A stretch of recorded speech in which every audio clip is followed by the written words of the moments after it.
আপনার পুকুরে মাছ চাষ হচ্ছে কিন্তু মাছের এরকম গ্রোথ আসতেছে না। এখন এই দ্রুত গ্রোথ নিয়ে আসতে চাইতেছেন, কারণ কি আপনি দ্রুত সময় মাছ বিক্রি করতে চান। আপনি যে কোনো মাছ চাষ করতে পারেন, সেই মাছের গ্রোথ অবশ্যই একটা নির্দিষ্ট সময় পর্যন্ত নির্দিষ্ট সমান পরিমাণ আসা অবশ্য উচিত, কিন্তু গ্রোথ আপনার কাছে কম মনে হচ্ছে। এখন গ্রোথ কেন কম মনে হচ্ছে? কারণ কি আপনার মাছ খাবার খাচ্ছে ঠিকই, কিন্তু ওইরকম ওজন আসতেছে না। এটা আপনি বুঝলেন কিভাবে? আপনি প্রতি 7 দিন অন্তর বা 10 দিন অন্তর অন্তর মাছটা ওজন দিয়ে আছেন, দেখতেছেন কি ওজনের তেমন একটা পরিবর্তন হয় নাই। এখন এই সময় আপনি কি করবেন?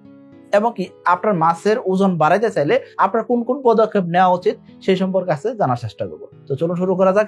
এখনো যারা চ্যানেলটিকে সাবস্ক্রাইব করেননি, সাবস্ক্রাইব করে দিবেন এবং বেল বাটন প্রেস করে দিবেন, যাতে এরকম ইনফরমেটিভ ভিডিও আসলে রেগুলার দেখতে পারেন। দেখেন, মাছের গ্রোথ দ্রুত আনতে চাইলে আমাদের কয়েকটা জিনিস অবশ্যই অবলম্বন করতে হবে। তার ভিতরে সর্বপ্রথম যে বিষয়টা খেয়াল করতে হবে সেটা কি, আমাদের সঠিকভাবে আদর্শ পুকুর প্রস্তুত করতে হবে। দেখেন, এখানে দুটো বিষয় খুব ইম্পর্টেন্ট করে বলা হয়েছে, সেটা কি, একটা হলো সঠিকভাবে আর হলো আদর্শ পুকুর। এখানে আদর্শ পুকুর বলতে কি হচ্ছে, যেই পুকুরে সূর্য আলো 6 ঘন্টা থেকে 8 ঘন্টা পৌঁছায় এবং কি পুকুরের চতুর্পাশে গাছপালা কম আছে এবং কি এই পুকুর পারে যে গাছপালাগুলো আছে সেগুলো গাছের উচ্চতা 6 ফিট থেকে 8 ফিট, এর বেশি উচ্চতা না, এবং কি এই পুকুরে কোনো প্রকার গাছের পাতা পড়ে না, এবং কি এই পুকুরে 4 থেকে 6 ফিট পানি থাকে, মোটামুটি সারা বছর পানি থাকে, এবং কি এই পুকুরের কাদা মোটামুটি ভাবে 6 ইঞ্চি থেকে 10 ইঞ্চি।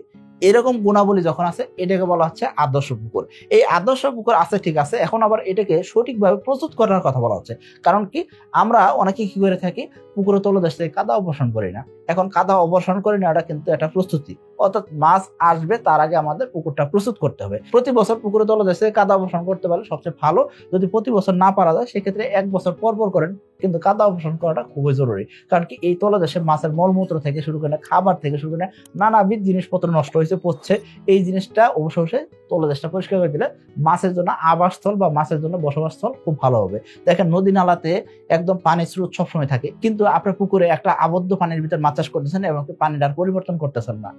দেখেন, তার মানে এই জায়গার ভিতর মাছ বসবাস করবে, একটা সময় অবশ্যই রোগাক্রান্ত হতে পারে। এই জন্য আমাদের পুকুরে তলদেশে কাদাটা অপসারণ করা দরকার, এবং কি প্রতি 20 দিন অন্তর অন্তর বা 15 দিন অন্তর অন্তর আমাদের পুকুরে ফ্রেশ পানি ঢুকানো খুবই জরুরি। আশা করি বুঝতে পারছেন। তাহলে আমাদের কি করতে হবে, সঠিকভাবে পুকুর প্রস্তুত করতে হবে, এবং কি আমাদের কি করতে হবে, আদর্শ পুকুর সিলেক্ট করতে হবে। এখন বলতে পারেন এই সঠিকভাবে পুকুর প্রস্তুতি কিভাবে করব, আমাদের অলরেডি ভিডিও দেওয়া আছে, সেই ভিডিওটা দেখে নিতে পারেন কিভাবে সঠিকভাবে পুকুর প্রস্তুত করতে হয়। এসে তেলাপিয়ার পোনা খাই কম বাড়ে বেশি। 2025 সালের নতুন পোনা 15 মার্চ থেকে ডেলিভারি শুরু হয়ে গেছে, ডেলিভারি চলবে 25 নভেম্বর পর্যন্ত।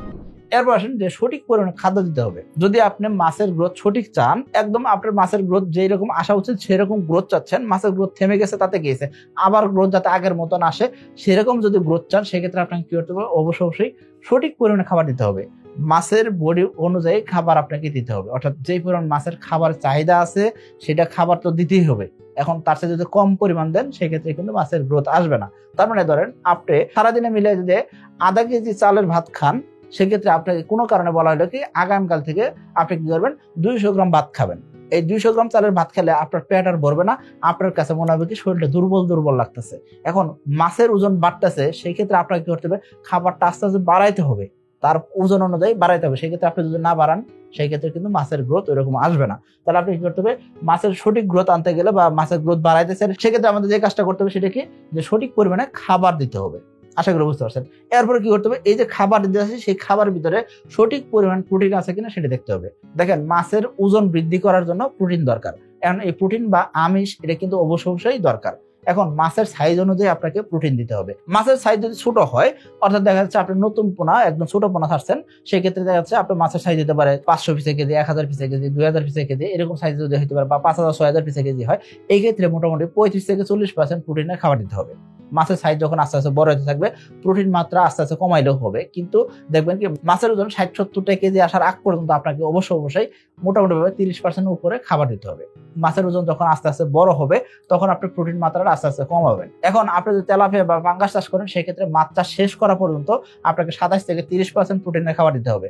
আর আপনি যদি ক্যাটফিশ জাতের মাছ চাষ করেন, সেক্ষেত্রে আপনাকে সবসময় 30% উপর প্রোটিন রেখে এই ক্যাটফিশ জাতের মাছের খাবার দিতে হবে। এরপর আপনি বাংলা মাছ বা কার্প জাতের মাছ যদি চাষ করেন, সেক্ষেত্রে আপনাকে 24 থেকে 26% প্রোটিনের খাবার অবশ্যই দিতে হবে, নাহলে আপনার মাছের কিন্তু এরকম গ্রোথ আসবে না। তাহলে আপনাকে এই জিনিসটা অবশ্যই খেয়াল করতে হবে। আপনারা শুধু চালের গুঁড়া দিব, ধানের গুঁড়া দিব, বা আমরা ভুট্টার গুঁড়া দিব, অথবা সর্বোচ্চ দামি খাবার হিসেবে সরিষা খোল দিব, এতে করে কিন্তু গ্রোথ আসবে না। তো আপনি যদি হাতে বানানো খাবারও খাওয়াতে চান, সেক্ষেত্রেও এই প্রোটিন মাত্রাটা নির্দিষ্ট রাখাটা জরুরি। এই প্রোটিন মাত্রা মেনটেন করে যদি আপনি হাতে বানানো খাবারও দিতে পারেন, সেক্ষেত্রে কিন্তু রেজাল্ট আসবে। তো এই ক্ষেত্রে আপনি বলবেন যে ভাই এই যে হাতে বানানো খাবার ফর্মুলা আমরা কোথায় পাবো, সেক্ষেত্রে আপনারা আমাদের চ্যানেলে যায় হাতে বানানো খাদ্যের তালিকা দেখতে পারেন। আমাদের চ্যানেলে অলরেডি এরকম ভিডিও দেওয়া আছে, সেই ভিডিওটা দেখে আপনি হাতে তৈরি খাবারটা বানিয়ে নিতে পারেন, এতে করেও কিন্তু রেজাল্ট আসবে। এরপর এই যে আপনি শুধুমাত্র বাইরে থেকে খাবার দিলেন এতেই চলবে না, আপনার পুকুরে অবশ্যই প্রাকৃতিক খাদ্য তৈরি করার ব্যবস্থা থাকতে হবে। আপনার পুকুরে প্রাকৃতিক খাদ্য আছে মানে কি, মাছের অক্সিজেন স্বল্পতা হবে না, মাছ সঠিকভাবে বাড়বে, মাছের খাদ্যের অভাব হবে না, মাছ দ্রুত সময় বড় হবে, মাছের শরীরের ইমিউনিটি সিস্টেম স্ট্রং হবে, মাছ যত দৌড়াবে যত সাঁতরাবে তত তার শক্তি বাড়বে, তার শরীর তত বেশি শক্ত হবে, রোগ ব্যাধি কম হবে। এইসব কারণে কিন্তু পুকুরে অবশ্যই প্রাকৃতিক খাবার তৈরি করতে হয়। তো আপনি যদি চিন্তা করেন যে শুধুমাত্র প্রাকৃতিক খাবার তৈরি মানে আপনার খাদ্য খরচ কমাইতেছে এমন না, প্রাকৃতিক খাবার মানে আরো অন্যান্য বিষয়গুলো কিন্তু মনিটরিং করতেছে। এই জন্য বলবো প্রাকৃতিক খাবার তৈরি করা খুবই জরুরি। প্রাকৃতিক খাবার ছাড়া মাছ চাষ করতে গেলে আপনার মাছের কিন্তু এরকম গ্রোথ আসবে না, আশা করি বুঝতে পারছেন। তাই প্রাকৃতিক খাবার তৈরি করার জন্য আপনি কি করবেন, মাসিক ডোজ গুলো করবেন। প্রতি মাসে মাছ থাকা অবস্থায় চুন, লবণ এবং প্রোবায়োটিক ডোজ করতে হবে। মাছ আসার আগেও চুন, লবণ, প্রোবায়োটিক দিতে হবে, মাছ থাকা অবস্থায় চুন, লবণ, প্রোবায়োটিক দিতে হবে, এটা বাধ্যতামূলক। এরপর আসেন যে এই যে মাছ চাষ করতেছে সেক্ষেত্রে মাছ চাষে সবচেয়ে লোকসানে পড়েন একটা বিষয়ের কারণে, সেটা কি, যে মাছ চাষটা রোগ মুক্ত হয় না, মাছের বারংবার রোগ হয়। আমরা অধিক ঘনত্ব মাছ ছাড়ছি, মাছ বড় হইতেছে না। মাছের ঘনত্ব সঠিক রাখতে হবে, মাছের ঘনত্ব অধিক রাখছি, মাছের রোগ বৃদ্ধি বাড়বে। আবার অনেকে মাছ চাষ করতেছি বারংবার রোগ হচ্ছে, কারণ কি, দুর্বল পোনা দিছি বা নিম্নমানের পোনা দিছি, এই পোনার মান ভালো হইতে হবে। এরপরে মাছের রোগ হওয়ার পিছনে আরো বেশ কিছু জিনিস দায়ী থাকে, সেটা কি, আমরা মাসিক পরিচর্যা করতেছি না, আমার পুকুরে পরিচর্যা করতেছি না, আমরা জাস্ট আল্লাহর রাস্তায় মাছ ছেড়ে দিয়ে আসি, কোনো ধরনের চিন্তা ভাবনা করি না, জাস্ট খালি খাবার দিয়ে দিতেছি। এইসব কারণে কিন্তু মাছের রোগ বৃদ্ধি হয়। তো আমাদের মাছের যাতে রোগ না হয় সেদিকে খেয়াল করতে হবে। যদি মাছের রোগ হয় ওই খামারে অবশ্যই লোকসানে পড়বেন, কারণ কি, যখন মাছের রোগ হয় এই সময় মাছের গ্রোথ আসতেছে না, অন্যদিকে তিনি যে খাবার দিয়েছেন সেই খাবারটা নষ্ট হইতেছে। এর পাশাপাশি এই যে খাবার দিয়েছেন এই খাবারটা কি করতেছে, পুকুরের পরিবেশ নষ্ট করতেছে, যেহেতু মাছ খাই দিলেও কাজ আসতেছে না, পুকুরের পরিবেশ নষ্ট হইতেছে। আর একটা জিনিস তো অবশ্যই হচ্ছে, সেটা কি, এই যে মাছের রোগ হয়েছে এই সময় খামারি থাকে ইমোশনাল, ওনাকে যে যা বলবে উনি ওই মেডিসিনই ব্যবহার করবেন, ব্যবহার করে একটা বড় অ্যামাউন্টের খরচ করে ফেলতেছেন। কারণ কি, মাছের রোগ হয়েছে, মাছের রোগ থেকে বাঁচাইতে হবে, বাঁচানোর পরে উনি কি করবেন, আর জীবনে যাতে মাছের রোগ না হয় এরকম ব্যবস্থা নেবেন। কিন্তু এই মুহূর্তে মাছের রোগ আছে দেখে উনি যা বলবেন, ওনাকে যে মেডিসিন বলবেন উনি ওই মেডিসিন কিনতে রাজি আছে, সেটা যত টাকা দামি হোক। এইসব কারণে কিন্তু একজন খামারি লোকসানে পড়েন। আর সর্বশেষ যে বিষয় না বললে নয়, সেটা কি, মাছের যদি রোগ হয় সেই সময় কি হবে, এই রোগওয়ালা মাছ বা রোগ হয়ে গেছে এরকম যদি মাছ হয়, সেই মাছ আপনি যদি বাজার নিয়ে যান সেক্ষেত্রে আপনি বিক্রিও করতে পারবেন না। এই জন্য বলবো, যদি আপনি ভালো গ্রোথ নিয়ে আসতে চান সেক্ষেত্রে মাছের গ্রোথ যাতে না থেমে যায় এই দিকে খেয়াল করতে হবে, পাশাপাশি মাছের যাতে রোগ না হয় সেদিকে আমাদের খেয়াল করতে হবে। এরপর আসুন যে বিভিন্ন ধরনের সাপ্লিমেন্ট ব্যবহার করা। আমরা কি করি, মাছের মানে অযথা বিভিন্ন ধরনের সাপ্লিমেন্ট খাওয়াই, যেমন কি আমরা দেখা যাচ্ছে এনজাইম খাওয়াইতেছি, ভিটামিন সি খাওয়াইতেছি, ভিটামিন প্রিমিক্স খাওয়াইতেছি, তারপরে নানান ধরনের জেল খাওয়াইতেছি, নানান কিছু খাওয়াইতেছি। এইসব কাজ আসলে দরকার নাই। দরকার কি আছে, শুধুমাত্র আপনার মাছের যদি বদ হজম হয় সেই ক্ষেত্রে আপনি এনজাইম খাওয়াইতে পারেন। আপনি যদি সঠিক মানের খাবার দিয়ে থাকেন সেই ক্ষেত্রে ভিটামিন সি এর দরকার হয় না। আর যদি মাছ বিক্রির আগে মাছের কালারটা একটু ভালো নিয়ে আসতে চান সেই ক্ষেত্রে আপনি প্রতি 15 দিন অন্তর আপনি কি করতে পারেন, 2 দিন করে আপনি ভিটামিন সি খাওয়াইতে পারেন, অথবা টানা 7 দিন ভিটামিন সি খাওয়াইতে পারেন। এতে করে মাছের কালারটা গ্লেজ দিবে বেশি, তো এতে আপনি বাজারে একটু দামও বেশি পাবেন। তো এই কাজটা আপনি করতে পারেন। এগুলো অনৈতিক কোনো কাজ না, এগুলো একদম 100% সলিড একটা কাজ, আপনি এই কাজগুলো করতে পারেন। কিন্তু আমরা বাড়তি মেডিসিন খাওয়া, হাবিজাবি মেডিসিন খাওয়াই, হাবিজাবি সাপ্লিমেন্ট খাওয়াই, এই কাজটা আমরা করবো না। আশা করি বুঝতে পারছেন। তাহলে আমরা কি করতে পারি, প্রতি 15 দিন অন্তর এনজাইম খাওয়াইতে পারি অথবা ভিটামিন সি খাওয়াইতে পারি। আর যদি ভালো মানের খাবার দিই এগুলো অনেক সময় দরকার হয় না। এরপর আসেন সর্বশেষ যে বিষয়টা, সেটা কি, আমরা যদি একটা আবদ্ধ জায়গার ভিতর মাছ চাষ করতেছি সেক্ষেত্রে অবশ্যই আমাদের পানি পরিবর্তন করাটা খুবই জরুরি। আমরা প্রতি 15 দিন অন্তর 1 থেকে 2 ফিট, কমপক্ষে 1 ফিট, পারলে 2 থেকে 3 ফিট পর্যন্ত পানি পরিবর্তন করব। এখন আপনি বলতে পারেন ভাই পুকুরের পানি সব ফেলে দিয়ে তারপর নতুন করে পানি দেবো না। আপনি কি করবেন, আপনি পুকুরের পানি পরিবর্তন করতে থাকেন, আবার এদিক দিয়ে পানি দিতে থাকেন, অর্থাৎ পানি বেরিয়ে থাকবে এক পাইপ দিয়ে, আর ডিপের পানি অলরেডি পুকুরে ঢুকতে থাকবে। এতে করে পানিতে বাড়তি অক্সিজেন সাপ্লাই হবে, অন্যদিকে পানির ঘনত্ব বা পুরুত্বটা কমবে।